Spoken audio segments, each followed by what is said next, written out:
எல்லோருக்கும் வணக்கம். இன்னைக்கு விமர்சிக்கலாமாக பகுதியில் நம்ம பேச எடுத்திருக்க டாபிக் நல்ல பண்புகள். நல்ல பண்புகள் பண்புகள் அப்படின்னு நம்ம சொல்லும் போதே அது நல்ல விஷயம் தாங்க. அதில் நல்ல பண்புகள் அப்படின்றத பற்றி தான் நம்ம இன்னைக்கு பேச போகிறோம். நம்மளோட வாழ்க்கையில் பார்த்தீங்கன்னா வெற்றி, சந்தோஷம், அமைதி இது எல்லாமே பார்த்தீங்கன்னா நம்மளோட மனநிலையோட நேரடியாகவே தொடர்புள்ளது.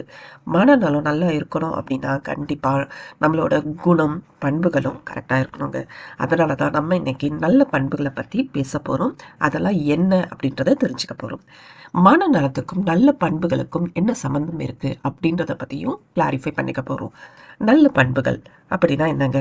சாதாரணமாக நம்ம மற்றவங்க மேலே அன்பு செலுத்துறது, ரொம்ப கைண்ட்னஸ்ஸாக இருக்கிறது, பொறுமையாக இருக்கிறது, நேர்மையாக இருக்கிறது, மன்னிக்கிறது, தன்னடக்கமாக இருக்கிறது, நன்றி உணர்வோடு இருக்கிறது, இதெல்லாம் தான் நம்ம நல்ல பண்புகள் அப்படின்னு லிஸ்ட் அவுட் பண்ணுவோம். ஒரு மனிதரை ரொம்ப உயர்வாக மாற்றுறது அப்படின்னு பார்த்தீங்கன்னா அவங்களோட அடிப்படை இந்த மாதிரியான குணங்கள் தான். இந்த குணங்கள் எப்போ நம்ம கிட்ட கரெக்டாக இல்லையோ, விட்டு போதோ, அப்போ தான் நமக்கு மனநலம் அப்படின்றது பாதிக்குதுங்க. ஆமாங்க, மனநலத்துக்கும் பண்புகளுக்கும் நிறைய சம்மந்தம் இருக்குது.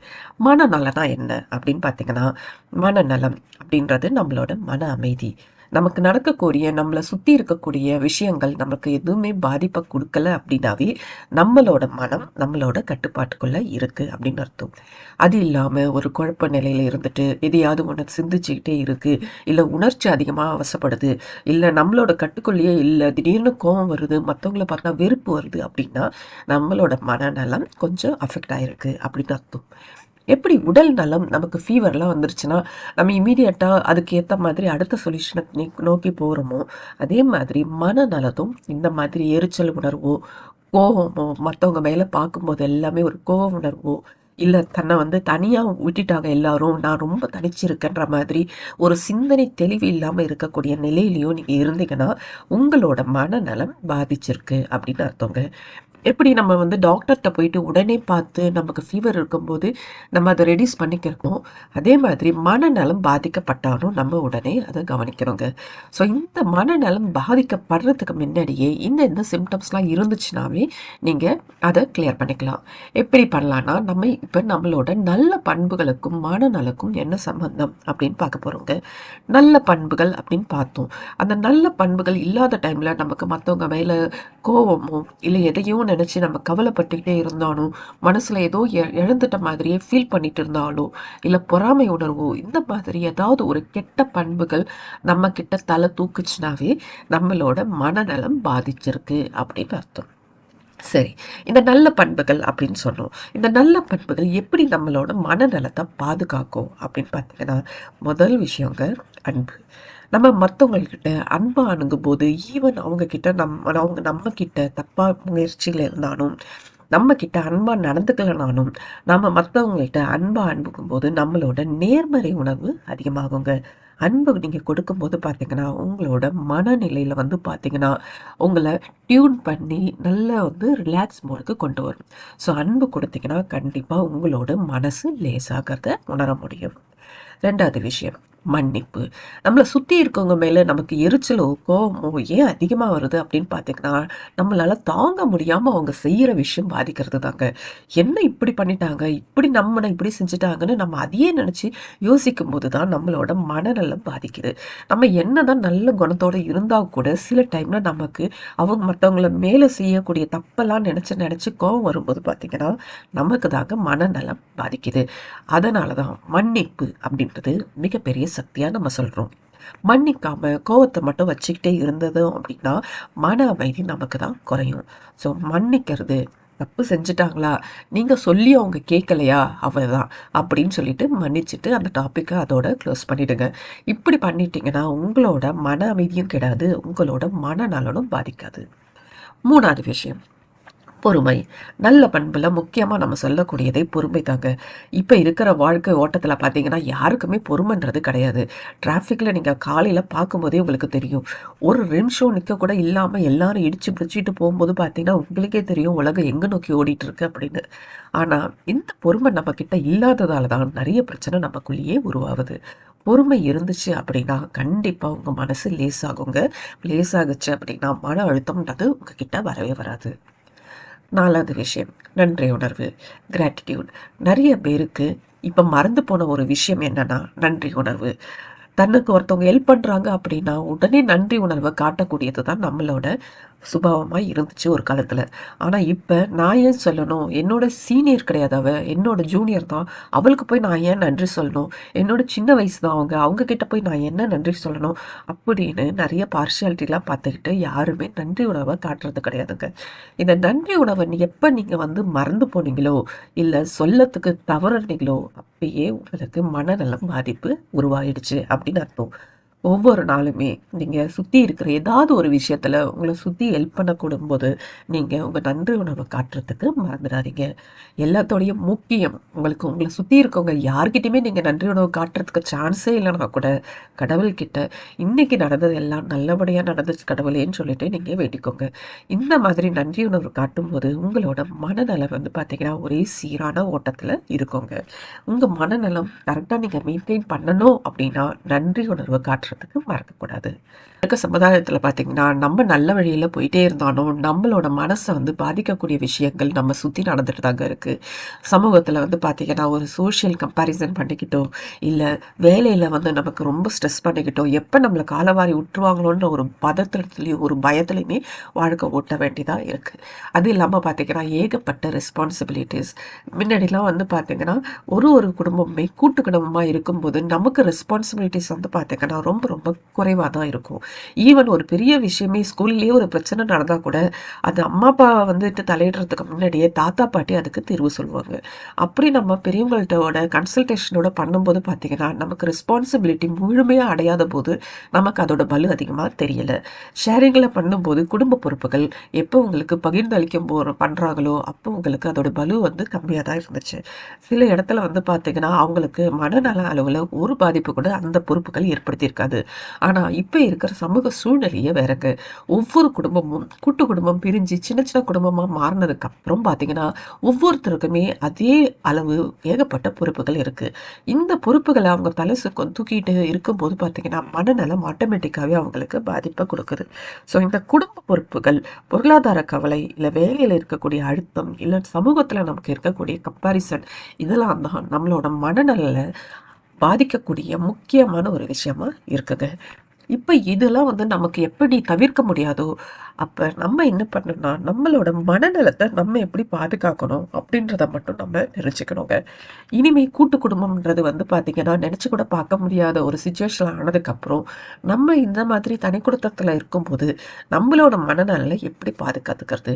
அதுவும் முக்கியமா பார்த்தீங்கன்னா, பெண்கள் வந்து எப்படி மனநலனை பாதுகாத்துக்கிறது? அப்படின்றதுக்கு ஒரு 5 எளிய டிப்ஸ் வந்து நம்ம பார்ப்போங்க. தினமும் ஒரு 10 நிமிஷம் அமைதியா ஒரு இடத்துல உட்காருங்க. அமைதியா உட்காரும்போதே உங்களுக்கு தெரியும், இதுவரைக்கும் நம்ம வீட்ல என்ன நடந்துச்சு? நம்ம எப்படி ரியாக்ட் பண்ணியிருக்கோம்? அப்படின்றது நம்மளோட மனக்கண் முன்ன வந்து போகும்.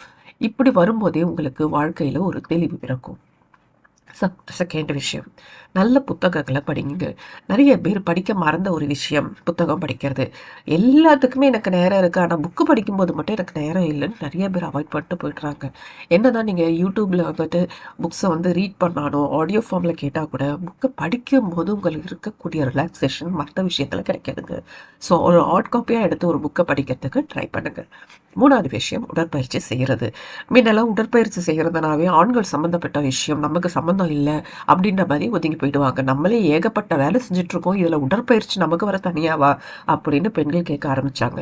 ஆனா, இப்ப பார்த்தீங்கன்னா, எல்லாருக்குமே அதோட யூசஸ் தெரிய ஆரம்பிச்சிருச்சுங்க. அதனால பேசிக்காவே ஒரு 40% ஆஃப் த லேடீஸ் வந்து பார்த்தீங்கன்னா, உடற்பயிற்சி செஞ்சுட்டு தான் இருக்காங்க. இந்த உடற்பயிற்சி நீங்க ரெகுலரா செய்யும்போது பார்த்தீங்கன்னா, உங்களோட மனநலன் வந்து பார்த்தீங்கன்னா, ரிலாக்சேஷன் ஆட்டோமேட்டிக்காவே கிடைக்குங்க. 4வது விஷயம், குடும்பத்தோட நேரம் செலவிடுறது. அதாவது ஃபேமிலி டைம். மறந்து போன ஒரு விஷயம், இல்ல மறந்துட்டு இருக்க ஒரு விஷயம் அப்படின்னு இத சொல்லலாங்க. என்னதான் வந்து நான் குடும்பத்துக்காக உழைக்கிறேன், உழைக்கிறேன், உழைக்கிறேன்னு சொல்லிட்டு ஓடிக்கிட்டே இருந்தாலும், நம்ம ஃபேமிலிக்குள்ள நம்ம பேசிக்கிற விஷயமே பார்த்தீங்கன்னா, கம்யூனிகேஷன்றதே வந்து பார்த்தீங்கன்னா, ஷார்ட் ஆயிட்டே போயிட்டே இருக்கு. "சாப்பிட்டியா?" "சாப்பிட்டேன்." "என்ன சாப்பிட்ட?" அப்படின்னு கேட்டீங்கன்னா, ஒரு மாதிரி ஒத்த வார்த்தையிலயும், 2 வார்த்தையிலயுமே ஆன்சர் பண்ணிக்கக்கூடிய அளவுக்கு நம்மளோட கம்யூனிகேஷன் பார்த்தீங்கன்னா, ஷார்ட் ஆயிட்டே போயிடுச்சுங்க. ஆனா, ஒரு விஷயத்த நீங்க சாப்பிட்டியான்னு கேட்டா கூட, அதுக்கு ஒரு பேராகிராஃப் மாரி ஆன்சர் சொன்ன காலம்லாம் இருக்கு. நம்ம குடும்பத்தோட நேரம் நெறைய செலவு பண்ணும்போது தான், நம்மளோட குழந்தைகளும் சரி, நம்மளும் சரி, அவங்களோட அதிகமா வந்துட்டு பேச முடியும். கம்யூனிகேஷன ஈஸியா கொண்டு வர முடியும். ஸோ ஃபேமிலி டைம் அப்படின்றத கண்டிப்பாக பண்ணுங்க. உங்களால் அப்படி ஒரு ஃபேமிலி டைம் செலவு பண்ண முடியல அப்படின்னா நீங்களே கிரியேட் பண்ணுங்க. வீக்லி ஒன்ஸ் வெளியில் அவுட்டிங் போகிறதோ, நம்ம ஃபேமிலியோட மட்டும் இருக்கிற மாதிரி ஒரு டைம் ஸ்பெண்ட் பண்ணுறதுக்கும் நீங்கள் அதை ஆர்கனைஸ் பண்ணுங்கள். அப்படி பண்ணும்போது பார்த்தீங்கன்னா உங்களுக்கு மட்டும் இல்லைங்க, மற்றவங்களுக்கும் உங்கள் ஃபேமிலி மெம்பர்ஸுக்குமே ஃபேமிலியோட வேல்யூ தெரிய ஆரம்பிக்கும். 5வது விஷயம், நன்றி உணர்வு. நிறைய தடவை பார்த்தீங்கன்னா, நமக்கு பஸ்ஸில் போகும்போது கூட ஒருத்தவங்க நமக்காக ஒரு இடம் சீட்டு ஒதுக்கி கொடுக்குறாங்க அப்படின்னா, நமக்கு அவங்கள பார்க்கும்போது தேங்க்யூன்னு சொல்லணும்னு தோணும். அன்றைக்கி ஃபுல்லுமே பார்த்தீங்கன்னா ரொம்ப சந்தோஷமான ஒரு ஃபீலிங்காக இருக்கும். இந்த மாதிரி ஒரு நாளைக்கு நமக்கு யார் யார் ஹெல்ப் பண்ணாங்களோ, இல்லை நம்ம யார் யாருக்கெல்லாம் ஹெல்ப் பண்ணமோ அப்படின்றத ஒரு லிஸ்ட்டாக போடுங்க. ஒரு மாதத்துக்கு அப்புறம் நீங்கள் அதை படிக்கும்போது பார்த்தீங்கன்னா உங்களுக்கே தெரியும், நம்ம வாழ்க்கையில் எவ்வளோ விஷயம் நம்ம நல்லா பண்ணியிருக்கோம், இல்லை எத்தனை நல்லவங்க நம்மளை சுற்றி இருந்திருக்காங்க அப்படின்றது உங்களுக்கு உணர வைக்கும். இந்த மாதிரி நீங்கள் பண்ணும்போது பார்த்தீங்கன்னா உங்களோட வாழ்க்கையோட வேல்யூ உங்களுக்கு புரிய ஆரம்பிக்குங்க. மனநலம் அப்படின்றது நல்ல அழகாக உங்களுக்கு ரிலாக்ஸ்டு மோட இருக்கிறதுக்கு இதெல்லாம் வழிவகுக்கும். குடும்பத்தில் பார்த்தீங்கன்னா நிறைய பேர் பெரியவங்க நல்ல பண்புகளோடு இருந்தால் கூட அது அடுத்த ஜென்ரேஷன் கொண்டு போகிறது பார்த்தீங்கன்னா தவறிடுறாங்க. நான் நல்லவளாக இருக்கேன், ஆனால் என் குழந்தைங்க அதை ஃபாலோ பண்ண மாட்டுறாங்க, இல்லை நான் நல்லவனாக இருக்கேன், என் குழந்தை நான் சொல்கிறதே கேட்க மாட்டுது அப்படின்னு புலம்பக்கூடியவங்க தான் பேரண்ட்ஸ் லெவலில் இப்போ நிறைய பேர் இருக்காங்க. நம்மளோட வாழ்க்கையில் பார்த்தீங்கன்னா நம்ம பெற்றோர்கள்ட்டேருந்து வரக்கூடிய விஷயம் தாங்க அதிகம். நம்ம பெற்றோர்களை பார்த்து நம்ம கற்றுக்கிட்டு வந்த நல்ல பண்புகள் நமக்கு அடுத்த ஜென்ரேஷனுக்கு போகுதா அப்படின்னு பார்த்தீங்கன்னா நிறைய பேர் அதை கொண்டு போய் சேர்க்கறது இல்லைங்க. ஏன்னா அவங்களுக்கு அதை சொல்லி தரத்துக்கு தெரியல. குழந்தைகளுக்கு ஒரு நல்ல பண்புகளை கற்பிக்க வேண்டியது யாரோட பலம் அப்படின்னு பார்த்தீங்கன்னா பெற்றோர்களுடைய மிகப்பெரிய கடமை அப்படின்னு கூட சொல்லலாங்க.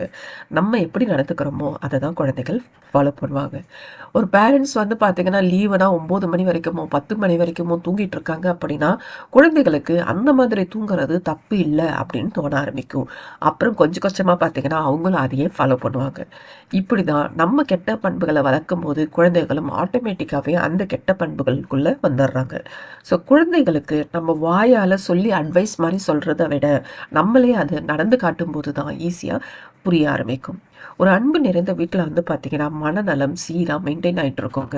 நீங்கள் அது அவங்கவுங்க பேசும்போதே தெரியும். ஒரு ஃபேமிலி உள்ள என்டர் ஆகிட்டு நீங்கள் அவங்க பேரண்ட்ஸ்கிட்டையும் அவங்க கிட்ஸ்கிட்டையும் நீங்கள் பேசும்போதே தெரியும் அந்த வீட்டில் அன்பு நிறைஞ்சிருக்கா இல்லையான்னு. அந்த மனநலத்தோட லிமிட் பார்த்தீங்கன்னா அவங்கக்கிட்ட பேசும்போதே உங்களுக்கு புரிய ஆரம்பிக்கும். பேரண்ட்ஸ் எப்படி பிஹேவ் பண்ணுறாங்களோ அதை பொறுத்து தான் குழந்தைகளும் பிஹேவ் பண்ணுவாங்க. அதனால் முக்கியமாக பேரண்ட்ஸ் லைனில் இருக்கிறவங்க நீங்கள் நல்ல பண்புகளை வளர்த்துக்கிறதோடு மட்டும் இல்லாமல் உங்கள் குழந்தைகளுக்கும் ஒரு சாம்பிளாக இருங்க. நல்ல பண்புகள் இல்லை அப்படின்னாவே கண்டிப்பாக நல்ல மனநலம் அப்படின்றது இருக்காதுங்க.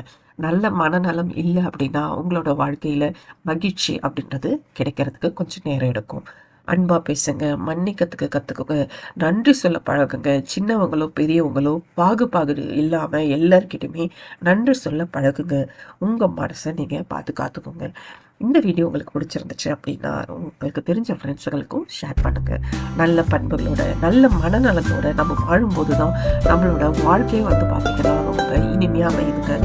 இந்த டாபிக் உங்களுக்கு பிடிச்சிருக்குன்னு நினைக்கிறேன். வேற ஒரு டாப்பிக்கோட திரும்ப நம்ம மீட் பண்ணுவோம். அது வரைக்கும் எல்லோருக்கும் வணக்கம்.